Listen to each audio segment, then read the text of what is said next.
सुप्रभात बहनों। क्लास सप्तम आपके हिंदी विषय बसंत भाग 2 में 3 पाठ पूरे हो चुके हैं। आज आपको हिंदी विषय में महाभारत की जो पुस्तक लगी है उसका महाभारत की कथा के बारे में आज आपको सुना रही हूँ। आप उसको ध्यानपूर्वक सुनेंगी। जिसके पास बुक है वो अपनी बुक महाभारत कथा को पढ़ेंगी। पहला पाठ महाभारत कथा क्या है, उसके अंदर क्या क्या आया है उसको पढ़ेंगी। जिसके पास नहीं है वो ध्यान से उसको इस जो मैं सुना रही हूँ यहाँ से उसे ध्यान से सुनेंगी। महाभारत कथा। महाभारत की कथा महर्षि पराशर के कीर्तिमान पुत्र वेद व्यास की देन है। अर्थात महाभारत के लेखक वेद व्यास जी थे। आप ध्यान से सुनेंगे, फिर इसमें प्रश्न उत्तर आएंगे। मैं वो प्रश्न उत्तर आपको करने के लिए दूंगी। व्यास जी ने महाभारत की यह कथा सबसे पहले अपने पुत्र सुखदेव को कंठस्थ कराई थी और बाद में अपने दूसरे शिष्यों को। मानव जाति में महाभारत की कथा का प्रसार महर्षि वैशंपायन के द्वारा हुआ। वैशंपायन व्यास जी के प्रमुख शिष्य थे। ऐसा माना जाता है कि महाराजा परीक्षित के पुत्र जन्मेजय ने एक बड़ा यज्ञ किया। इस महायज्ञ में सुप्रसिद्ध पौराणिक सूत जी भी मौजूद थे। सूत जी ने समस्त ऋषियों की एक सभा बुलाई। महर्षि शौनक इस सभा के अध्यक्ष हुए। सूत जी ने ऋषियों की सभा में महाभारत की कथा प्रारंभ की थी। महाराजा शांतनु के बाद उनके पुत्र चित्रांगद हस्तिनापुर की गद्दी पर बैठे।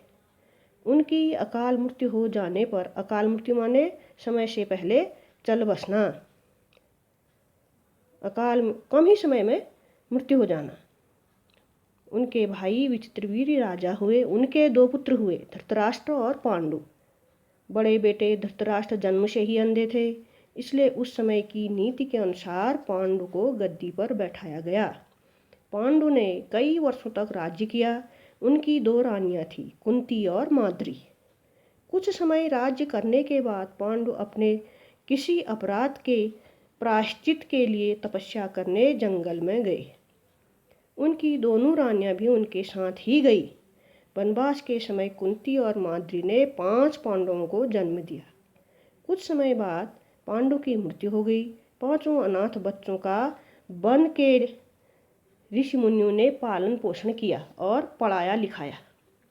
अब जब युधिष्ठिर 16 वर्ष के हुए तो ऋषियों ने 5 कुमारों को हस्तिनापुर ले जाकर पितामह भीष्म को सौंप दिया।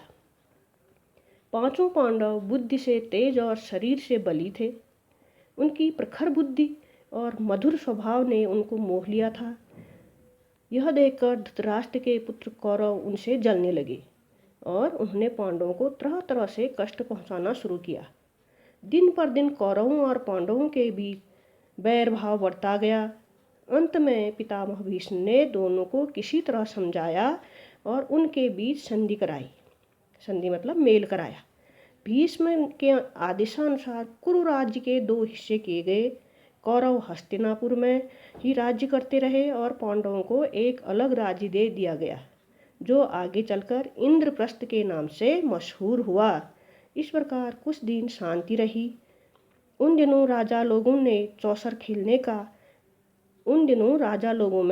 खेलने का आम रिवाज था। चौसर माने एक प्रकार का जुआ। राज्य तक की बाजियां लगा दी जाती थी। उस खेल में राज्य तक की बाजियां लगा दी जाती थी। इस रिवाज के मुताबिक एक बार पांडवों और कौरवों ने चौपड़ खेला। कौरवों की तरह से कुटिल शकुनी खेला। शकुनी कौरवों का मामा था। उसने युधिष्ठिर को हरा दिया। उसके फलस्वरूप पांडवों का राज्य छिन गया और उनको 13 वर्ष का वनवास भोगना पड़ा। उसमें एक शर्त यह थी कि 12 वर्ष के वनवास के बाद 1 वर्ष का अज्ञातवास भोगना पड़ता था। 1 वर्ष का अज्ञातवास भोगना पड़ता था। उसके बाद उनका राज्य लौटा दिया जाएगा। द्रौपदी के साथ 5 पांडव 12 वर्ष वनवास और 1 वर्ष अज्ञातवास में बिताकर वापस लौटे, पर लालची दुर्योधन ने लिया हुआ राज्य वापस करने से इनकार कर दिया। अतः पांडवों को अपने राज्य के लिए लड़ना पड़ा। युद्ध में सारे कौरव मारे गए। तब पांडव उस विशाल साम्राज्य के स्वामी हुए। विशाल साम्राज्य था हस्तिनापुर। उसके बाद 36 वर्ष तक पांडवों ने राज्य किया और फिर अपने पोते परीक्षित को राज्य देकर द्रौपदी के साथ तपस्या करने हिमालय चले गए। संक्षेप में यही महाभारत की कथा है। ये महाभारत का एक रूप है। इसके अंदर सारा आएगा, आपको बाद में एक एक पाठ करके पढ़ाया जाएगा। आप ध्यान से इस कथा को सुनना। जिसके पास बुक है वो पढ़ेंगी, जिसके पास नहीं इस वीडियो को 2-3 बार सुनेंगी और फिर आगे इसके प्रश्नोत्तर कराए जाएंगे। आज इतना ही है।